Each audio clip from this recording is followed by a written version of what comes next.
السلام علیکم، کیا حال چال ہے پیارے بچوں؟ امید ہے کہ آپ سب خیریت سے ہوں گے۔ ایک دفعہ پھر آن لائن کلاس کے ساتھ ہم حاضر ہیں۔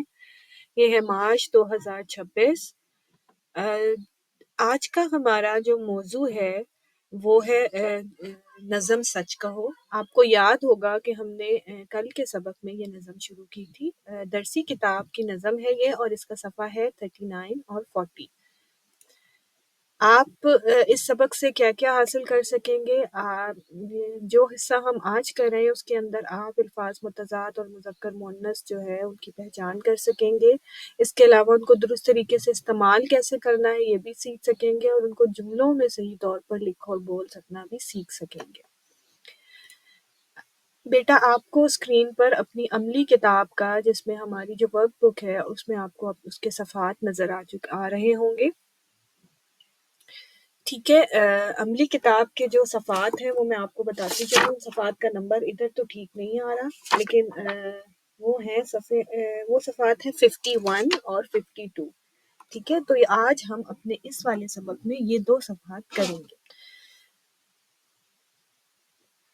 جو اس کا پہلا سوال ہے، نظم سچ کہو غور سے پڑھیں اور سچ کے 5 فائدے اپنی کاپی میں لکھیے، یہ ہم ابھی نہیں کر رہے۔ یہ انشاءاللہ تعالیٰ جب ہم کلاس میں جب ہماری کلاسیں شروع ہوں گی اسکول کے اندر تو پھر ہم یہ سوال کریں گے۔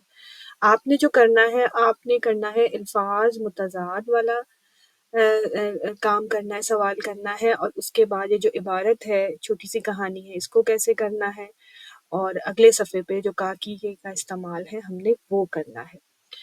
اچھا، صفحات میں نے آپ کو دکھا دیے ہیں۔ اب سب سے پہلے جو اس میں لکھا ہوا ہے، اس میں لکھا ہوا ہے، سب سے پہلے جو لکھا ہوا ہے وہ ہے مندرجہ ذیل الفاظ کے متضاد دی گئی خالی جگہ میں لکھیں۔ ٹھیک ہے، یہ ہے الفاظ متضاد۔ اب بیٹا آپ کو ہم لوگوں نے جماعت میں کام کے دوران الفاظ متضاد یا الفاظ الٹ ہم نے کافی مرتبہ کیے ہوئے ہیں، لیکن میں آپ کو ایک دفعہ پھر یاد دہانی کرا دوں کہ متضاد الفاظ وہ الفاظ ہوتے ہیں جو معنی کے لحاظ سے ایک دوسرے کے الٹ یا ضد ہوتے ہیں۔ ٹھیک ہے، جیسے سچ، جھوٹ، اس طرح۔ اب اگر آپ کو اپنی اسکرین پر ایک صفحہ، یہی والا صفحہ نظر آ رہا ہو، تو اس میں انہوں نے ہم سے متضاد پوچھے ہیں۔ ٹھیک ہے، جیسے کہ سردی، گرمی، سردی کا الٹ گرمی ہوتا ہے، سچ کا ہوتا ہے جھوٹ، بھلے، بھلے اچھے۔ ٹھیک ہے، بھلے کا مطلب ہوتا ہے اچھے، تو اس کا متضاد ہوگا برے۔ اس کے بعد ہے اچھی، بری۔ ٹھیک ہے، فکر، فکر کا مطلب ہوتا ہے نا کسی بارے میں پریشان ہونا، کسی الجھن کا شکار ہونا۔ ٹھیک ہے، تو ساتھ ہے بے فکری۔ شاد کا مطلب، جیسے کہ میں نے آپ کو نظم میں بتایا تھا، شاد کا مطلب ہوتا ہے خوشی۔ ٹھیک ہے، تو اس کا ہم ناشاد بھی لکھ سکتے ہیں اور غمگین بھی لکھ سکتے ہیں۔ رنج، خوشی۔ آزاد، قید یا آزادی یا غلامی۔ ٹھیک ہے نا، تو یہ آزاد ہے تو اس کا قید ہوگا۔ اس کے علاوہ دلیر ہوتا ہے بہادر، تو بہادر کا ہوگا بزدل۔ بزدل وہ ہوتا ہے جو کہ ڈرتا رہتا ہے ہمیشہ۔ ٹھیک ہے، یہ تھوڑے سے مشکل تھے تو اس لیے میں نے ان کے متضاد آپ کو ساتھ ہی لکھ دی۔ آپ نے ان کو 2-3 دفعہ بہت ہی غور سے پڑھنا ہے اور پھر ان کو اپنی عملی کتاب کے صفحے میں لکھنا ہے۔ ٹھیک ہے، اب جو اگلا سوال ہے، اگر آپ دیکھیں تو جو مندرجہ ذیل عبارت کو غور سے پڑھیں۔ عبارت میں نے آپ کو بتایا تھا کہ کوئی پیراگراف ہوتا ہے جو کہ لکھا ہوا ہوتا ہے۔ چلے ہم اس کو پڑھتے ہیں، آپ دھیان سے سنیں۔ جھیل کے کنارے ایک درخت تھا، اس پر پھولوں کی ایک بیل تھی۔ اس بیل میں چڑیا کا گھونسلہ تھا، گھونسلے میں اس کا ایک چھوٹا سا بچہ تھا۔ گھونسلے کے نیچے سبز رنگ کی لمبی سی ٹہنی تھی، ٹہنی پر سرخ رنگ کا ایک پھول تھا۔ ایک دن چڑیا کا بچہ گھونسلے کے کنارے سے پھسلا اور پھول کے اوپر جا گرا۔ ہوا چلی تو پھول نے جھولنا شروع کر دیا۔ جھیل کے پانی پر بطخ کا ایک بچہ تیر رہا تھا۔ اس نے چڑیا کے بچے کا عکس پانی میں دیکھا تو اسے چڑیا کا بچہ ڈوبتا ہوا نظر آیا۔ اس نے ڈبکی لگا کر چڑیا کے بچے کی جان بچانے کی کوشش کی، مگر اسے پکڑ نہ سکا۔ پھر اچانک بیل کی ٹہنی زور سے جھولی اور چڑیا کا بچہ جھیل میں گر گیا۔ بطخ کے بچے نے دوبارہ ڈبکی لگائی اور چڑیا کے بچے کو بچا لیا۔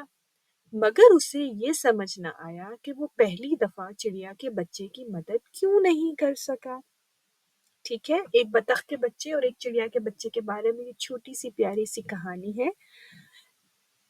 اب اگلے صفحے پہ آتے ہیں۔ پچھلے صفحے پر دی گئی عبارت میں سے مندرجہ ذیل ان الفاظ پر غور کیجئے جن کے لیے کا یا کی کا استعمال ہوا ہے۔ جی بالکل، اس حصے میں ہم لوگ کا، کی، کے کا استعمال ایک دفعہ دہرائیں گے اور اس کی مشق کریں گے۔ اب یہ جو کہانی پڑھی ہے اس کے اندر آپ نے یہ ضرور الفاظ پڑھے ہوں گے کہ پھولوں کی بیل، چڑیا کا گھونسلہ، بیل کی ٹہنی، سرخ رنگ کا پھول، بچے کی جان، چڑیا کا بچہ، بطخ کا بچہ۔ اوپر دیے گئے الفاظ میں سے بیل، ٹہنی اور جان یہ مؤنث ہیں، اس لیے ان کے ساتھ کی کا استعمال ہوا ہے، جبکہ گھونسلہ، پھول اور بچہ مذکر ہیں، اس لیے ان کے ساتھ کا استعمال ہوا ہے، یعنی مؤنث کے لیے کی اور مذکر کے لیے کا استعمال۔ ٹھیک ہے، مذکر مؤنث یعنی کہ لڑکا یا لڑکی، کچھ چیزیں ہوتی ہیں جن کے لیے کی کا استعمال ہوتا ہے اور کچھ کے لیے کا استعمال ہوتا ہے۔ ٹھیک ہے، اب آپ کو ایک عبارت دی گئی ہے جو کام لکھا ہوا ہے، مندرجہ ذیل عبارت کی خالی جگہ میں کا یا کی کا درست استعمال کر کے عبارت مکمل کیجئے۔ خرگوش ڈیش دم چھوٹی ہوتی ہے۔ اب آپ خود بتائیں کہ دم کے ساتھ کیا لگے گا، کا لگے گا کہ کی لگے گا۔ بلی ڈیش دم لمبی ہوتی ہے۔ چڑیا ڈیش چونچ چھوٹی ہوتی ہے۔ بگلے ڈیش چونچ بڑی ہوتی ہے۔ بگلا جو ایک جانور پرندہ ہوتا ہے، اس کی لمبی سی چونچ ہوتی ہے۔